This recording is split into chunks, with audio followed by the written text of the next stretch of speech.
Hello guys! At ngayon is September 29. Kasama ko si Cyrus. Sabi ko mag-vlog kami dahil sobrang natuwa ako dahil merong padala sa akin. Wow! Feeling sikat na vlogger. May padala sa akin yung isa sa kapwa ko ka-transplant, no? Na subscriber ko din sa YouTube channel, tsaka follower ko. Actually, mama niya, ate niya as donor at siya as yung recipient. Si Sir Joe, thank you sa family ninyo at na-appreciate ko to. Galing pa tong Ilocos. So, hindi ko alam kung ano laman. Baka may longganisa. Yan, sobrang happy ko. Maliban doon, wait lang na, kung magkakwento, chika-chika lang ako. Maliban doon, sobrang natawa ako kaya magbablog ako kasi ang kwento sa akin ng ate niya, ang donor, si Ma'am Glenn. At hi Ma'am Glenn, thank you.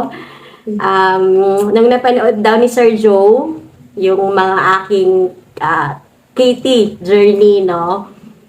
Parang naano siya na magpa-transplant din kasi parang natatakot ata siya ng mga time na yon. So nung nakita yung aking mga videos is parang sige, go na for transplant na siya. So yun, natuwa lang ako at may mga na-inspire ako na mga followers and subscribers. So ayan, ang dami ko kwento.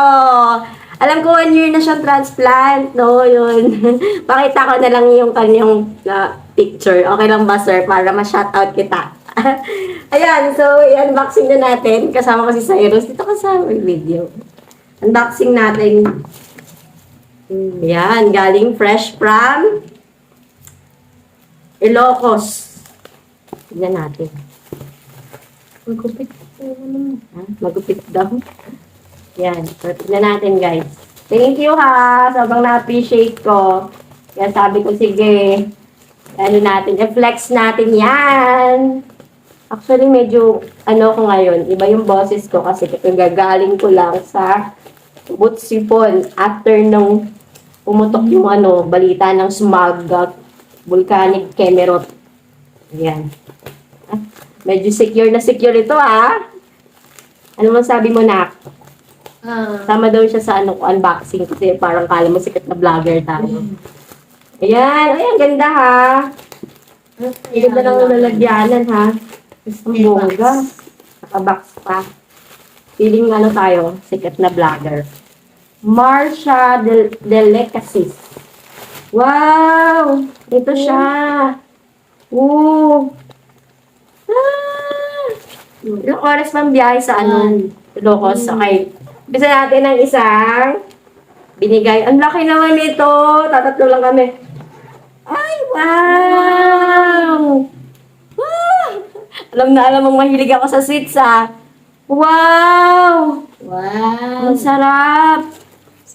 Ang dami, guys! Tuwa din itong mahilig sa sweets. Wow! Thank you, sir! Ooh. Wow! Sarap! Mamaya kakain ka agad. Wow, thank you, ma'am, sir. Thank you po. Tsaka sa mother ninyo. Ayan, meron pa dito. Siguro hulaan ko na to. Okay. Dahil special yung sa singguting natin. No?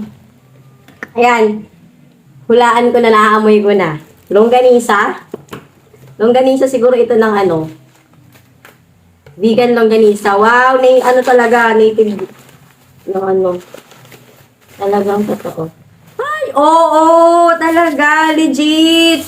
Uy, wow! Actually, bumili kami nito dito kasi may mga pasabay, mga gano'n nasa makasama namin dito sa kapitbahay namin na nasa vegan sila last week. Umorder din kami nito. Ganito din yung itsura, so legit na legit yung nabili namin yung last time. Ang sarap talaga. Oh. Woo! Thank you! Di ba, Nak? Natikman mo yung longganisa last time? Opo. Ayan! Thank you sa padala! Thank you po. Ang dami. Ang dami-dami! Ayan, so, Tatlo po kami. tatlo lang kaming kakain. Nakakatuwa. Thank you talaga. At hindi ko na-expect na pa-thank you daw nila sa akin kasi nung time na nagpa-process ng workup, para sa kidney transplant is nagtatanong sila sa akin. So, talaga sabi ko naman kung sino yung mga nagtatanong, basta alam ko, sagutin. Talagang lahat yan sinasagot ko. Alam ng mga subscriber ko yan na nag-follow na sa akin sa aking FB para makatanong, no? Masagot ko yung mga tanong. So, yun lang. Sobrang saya lang. First time ko makareceive ng ganito. Sobrang thank you. Thank you. Yun lang. Share ko lang sa inyo, guys, kasi sobrang saya ko at medyo tumaba yung aking puso na may nakaka-appreciate ng aking mga vlogs about aking Katie journey. So, ayun lang. Mo excited lang kumain si Cyrus. Kaya, yun lang, guys. At sobrang pasalamat ko talaga sa inyo, Sir Joe, Ma'am Glenn, si Ma'am Rosemary, kanilang mother. Talagang sobrang thank you po. At na-appreciate ko itong binigay niya po sa akin.